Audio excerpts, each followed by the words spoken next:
Maybe could you name us a couple of things that you wish you knew when you first started out?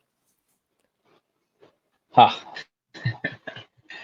So one of the things which I always feel, and I learned it hard way, is hiring, uh, and hiring is probably hiring the best talent is the most important thing in any business. You don't build businesses by working 20 hours alone, Hmm. right? People that's very very important. A lot of people who are starting out, they think that, oh, I'm working 20 hours, 18 hours, I'm giving 18 hours, and I'm building a team. I'm able to build something. You only build a team with a good. You only build a company with a good team, right? So maybe when you start a company, one of the key focus, one thing which you should always spend significant amount of time is hiring. Always focus on hiring good talent. That's the most important thing in an organization, right? And another thing which I think is a lot of people has that attitude towards, and when it comes to starting it out, uh, and I don't know if a lot of people do not start it. So there are a lot of people who keep thinking of starting, but not start doesn't start something. Do not take an action towards it, right? And that's where I think one other thing which I also felt is that whenever you feel you need to start, there's no good time to start something. There would not be. Do not look and do not keep waiting for something to happen, or for time to happen, for you to have $100,000 in your account before you start, or $1 million in your bank account to do it. Do it now. There's no better time than now for starting anything which you want to do.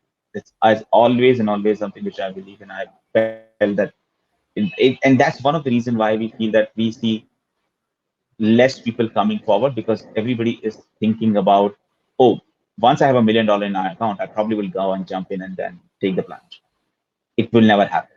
Maybe you will have $1 million, you would want $10 million to be in your account to take a plunge, and then the 100, right? So it's always the best time to start anything is now. Best time to take an action is now, and not later or not before. So always that's one of the things which and ap- apart from that, I think one of the thing is importance of processes, right? Uh, and that's one thing which again, and that's what Dhruv has been driving in our organization significantly, right? Uh, he has always been very process driven person as an I have I have I have been more of a hustler initially, right? So and that goes back to again my it's a mistake of my uncle who got me into that type of business. Yeah, it's all your uncle's fault. But yeah, uh, but uh, but jokes apart, that's what something which is very important as well. We realize that to build a large and build a scalable organization, processes are important. Sometimes you feel that, oh, we are too small for a process, or we no do not require process. Processes are for large organization. Processes are for enterprise. Processes are for 1,000 people company. No, processes are for everyone in every organization. Yes, it depends on how many and where and what all, but you do need processes to be able to scale. Or you would probably will end up being a boutique organization run by a one person with 50 10 years down the line with 50 people or 40 people, right? Hmm. So you would create an because you focused on, because if you're not building processes, you're not building people also, understand. You're driving it without process. You mostly be driving everything as an independent entrepreneur. You would always be driving every decision, every step, everything, and you would create a culture which is centralized to one person.